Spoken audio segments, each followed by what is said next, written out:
Doctor Baba Saheb Ambedkar open university.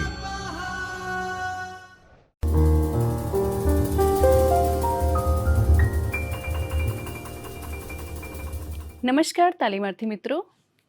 Doctor Baba Saheb Ambedkar open યુનિવર્સિટીના શિક્ષણશાસ્ત્ર વિભાગમાંથી હું ડૉક્ટર હિના રાવલ આપ સૌનું સ્વાગત કરું છું.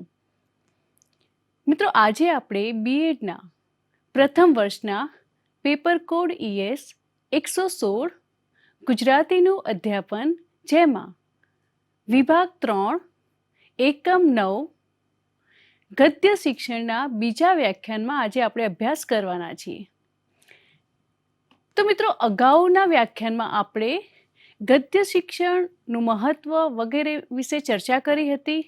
આ ઉપરાંત ગદ્ય શિક્ષણના સોપાનો, જે સોપાનો પૈકી પ્રસ્તાવના, પ્રારંભ, વિષય પ્રવેશ તેમજ આદર્શ વાંચન વિશે આપણે પરિચય પ્રાપ્ત કર્યો હતો. આજના વ્યાખ્યાનમાં આપણે લેખક પરિચય અને વિષય વસ્તુ વિશ્લેષણ, આ બંને જે સોપાન છે ગદ્ય શિક્ષણના, એના વિશે આપણે અભ્યાસ કરવાના છીએ. કે જ્યારે શિક્ષક વર્ગખંડમાં ગદ્યને લગતો કોઈ એકમ ભણાવે છે ત્યારે તેણે કયા કયા સોપાનોને અનુસરવું જોઈએ એ વિશેની આપણે આ વ્યાખ્યાનમાં વાત કરવાના છીએ. અગાઉ આપણે 2 સોપાનની વાત કરી હતી. આજે બીજા 2 સોપાનની વાત કરીશું. તો સૌપ્રથમ આપણે જોઈએ લેખક પરિચય.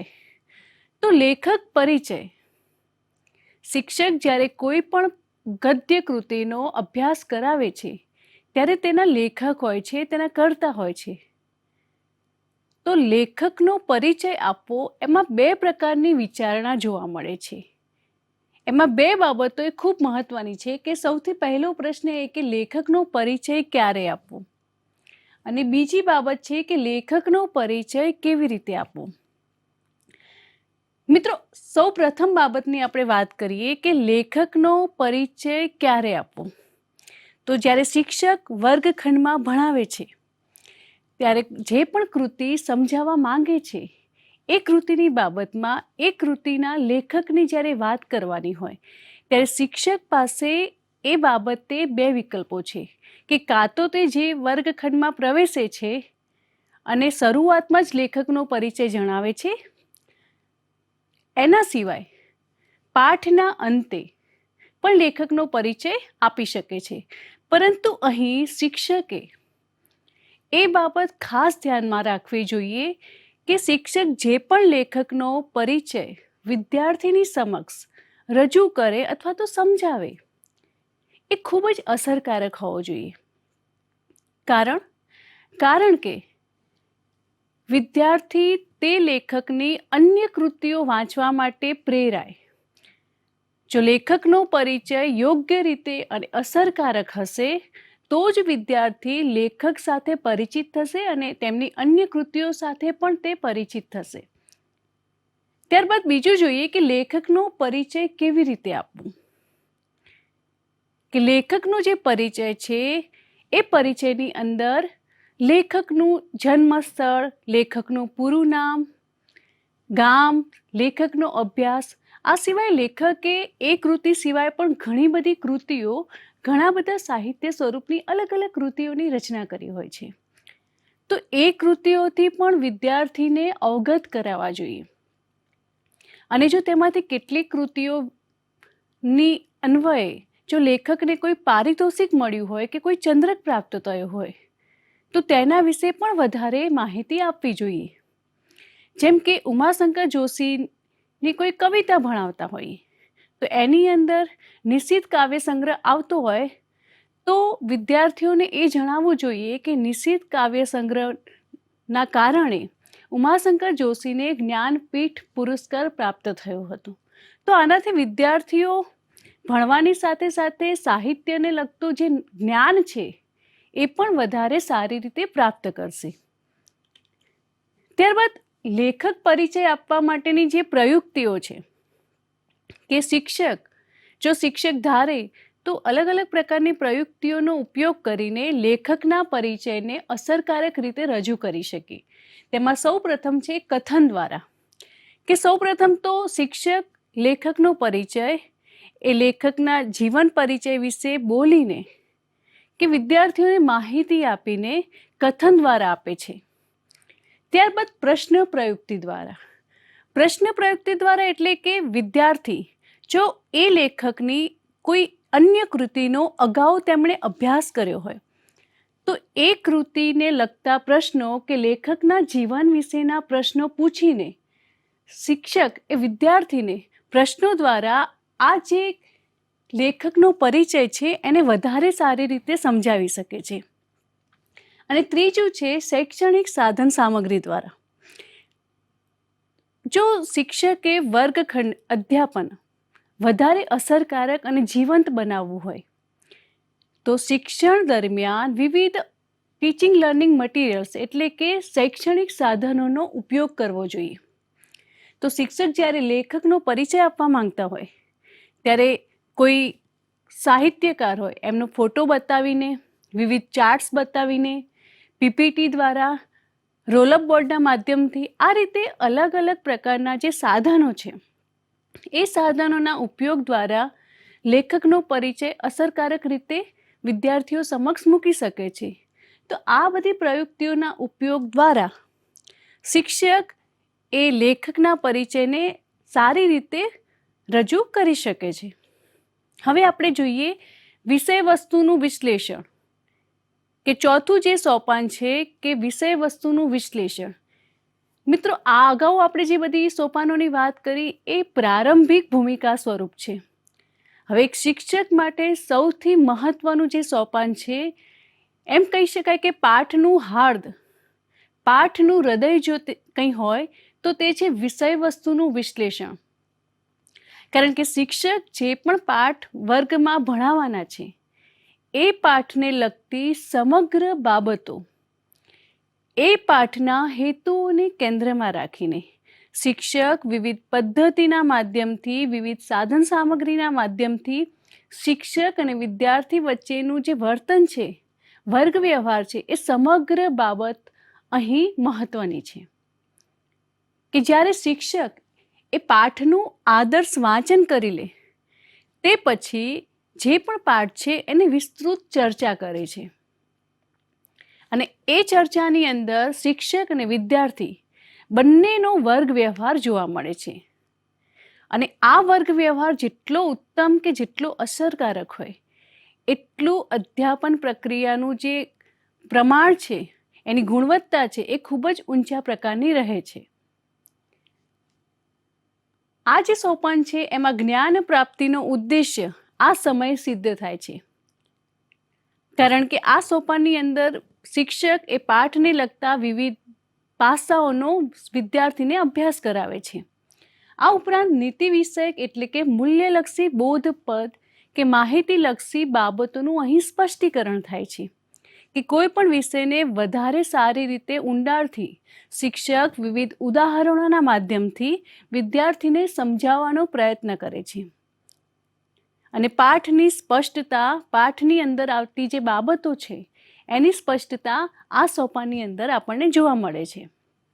શિક્ષક એ વિદ્યાર્થીઓને સક્રિય રાખી વર્ગમાં એક પ્રકારનું અધ્યયનનું વાતાવરણ ઊભું કરી શકે છે.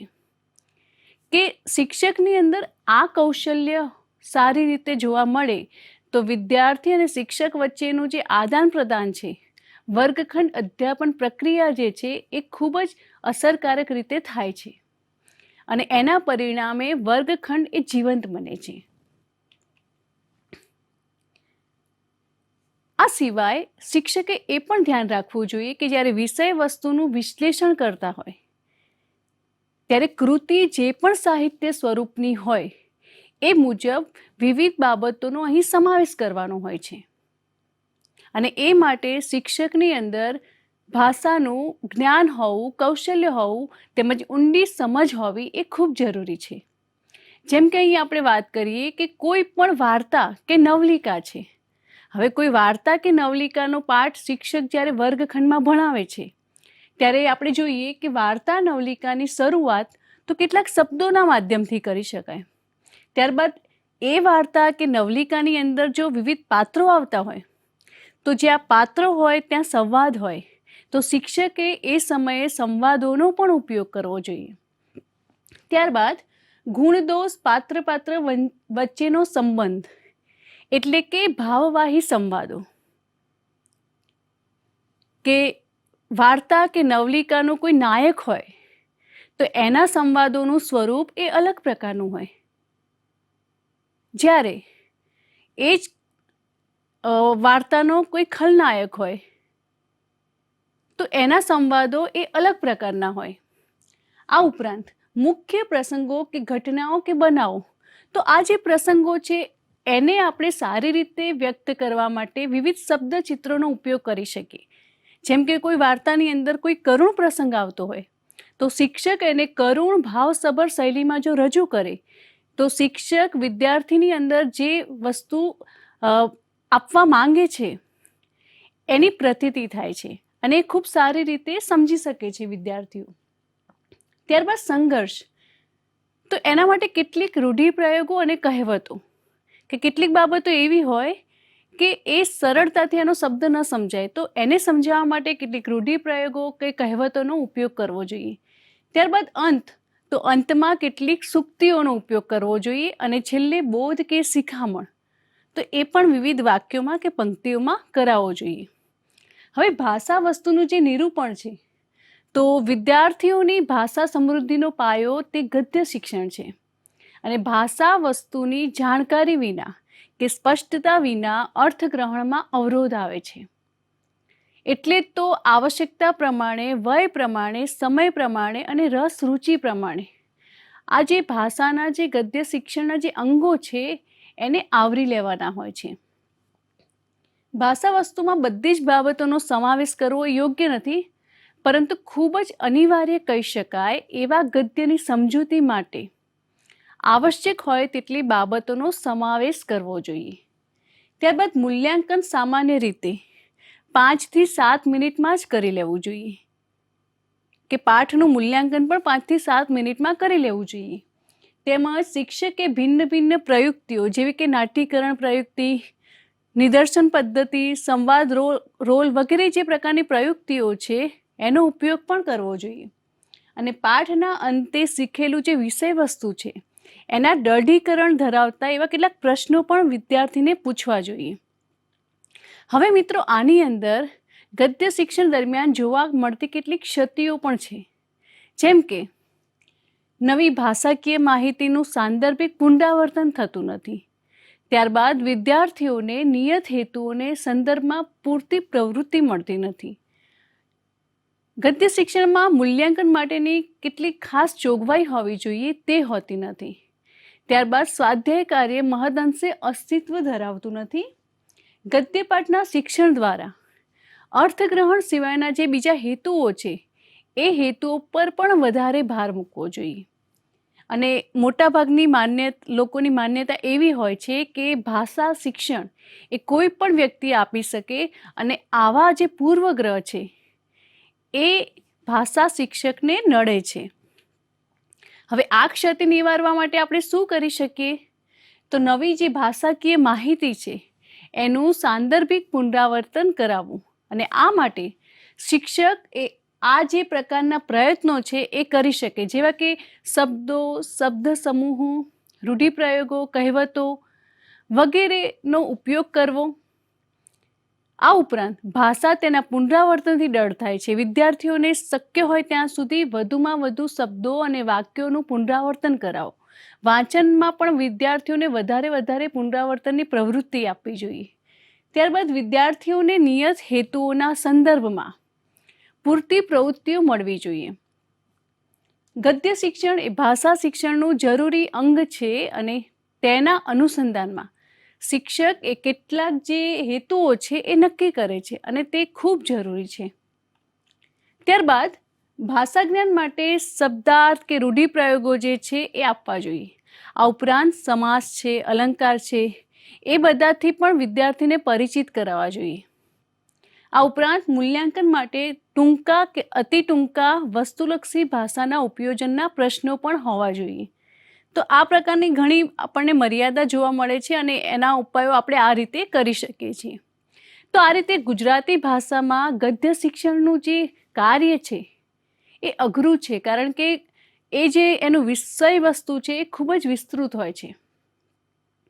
ગદ્ય શિક્ષણ દ્વારા એક તો ભાષા કે રૂઢ ભૂલોને આવકાર્ય છે, શુદ્ધ ભાષાનું રખોપું કરવાનું છે.